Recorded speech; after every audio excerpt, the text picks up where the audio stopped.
किताब मुकद्दस में से यीशु के चौथे बाब की तिलावत। और जब सारी कौम यरदन के पार हो गई तो खुदावंद ने यीशु से कहा कि कबीला पीछे एक आदमी के हिसाब से 12 आदमी लोगों में से चुन लो और उनको हुक्म दो कि तुम यरदन के बीच में से जहां काहनों के पांव जमे हुए थे 12 पत्थर लो और उनको अपने साथ ले जाकर उस मंजिल पर जहां तुम आज की रात टिकोगे रख देना। तब यीशु ने उन 12 आदमियों को, जिनको उसने बनी इसराइल में से कबीला पीछे एक आदमी के हिसाब से तैयार कर रखा था, बुलाया और यीशु ने उनसे कहा, तुम खुदावंद अपने खुदा के अहद के संदूक के आगे आगे यरदन के बीच में जाओ और तुम में से हर शख्स बनी इसराइल के कबीलों के शुमार के मुताबिक एक एक पत्थर अपने अपने कंधे पर उठा ले, ताकि ये तुम्हारे दरमियान एक निशान हो। और जब तुम्हारी औलाद आइंदा जमाने में तुमसे पूछे कि इन पत्थरों से तुम्हारा मतलब क्या है, तो तुम उनको जवाब देना कि यरदन का पानी खुदावंद के अहद के संदूक के आगे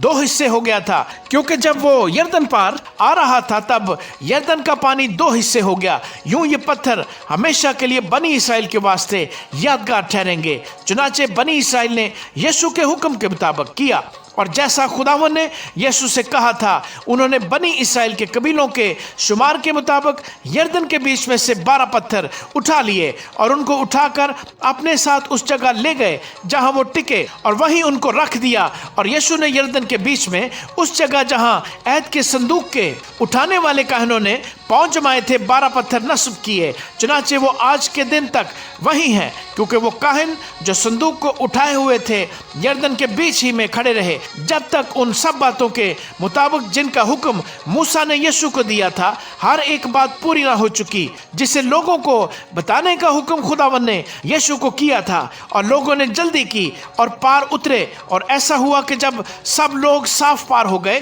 तो खुदावंद का संदूक और काहन भी लोगों के रूबरू पार हुए। और बनी रोबन और बनी जद और मनस्सी के आधे कबीले के लोग मूसा के कहने के मुताबिक हथियार बांधे हुए बनी इसराइल के आगे पार गए, यानी करीब 40,000 आदमी लड़ाई के लिए तैयार और मुसल्ला खुदावंद के हुजूर पार होकर यरीहो के मैदानों में पहुंचे ताकि जंग करें। उस दिन खुदावंद ने सब इसराइलियों के सामने यीशु को सरफराज किया और जैसे वो मूसा से डरते थे वैसे ही उससे उसकी जिंदगी भर डरते रहे। और खुदावंद ने यीशु से कहा कि इन काहनों को जो अहद का संदूक उठाए हुए हैं हुक्म करके वो यरदन में से निकल आए। चुनाचे यीशु ने काहनों को हुक्म दिया कि यरदन में से निकल आओ। और जब वो काहन जो खुदावंद के अहद का संदूक उठाए हुए थे यरदन के बीच में से निकल आए और उनके पांव के तलवे खुश्की पर आ टिके, तो यरदन का पानी फिर अपनी जगह पर आ गया और पहले की तरह अपने सब किनारों पर बहने लगा। और लोग पहले महीने की 10वीं तारीख को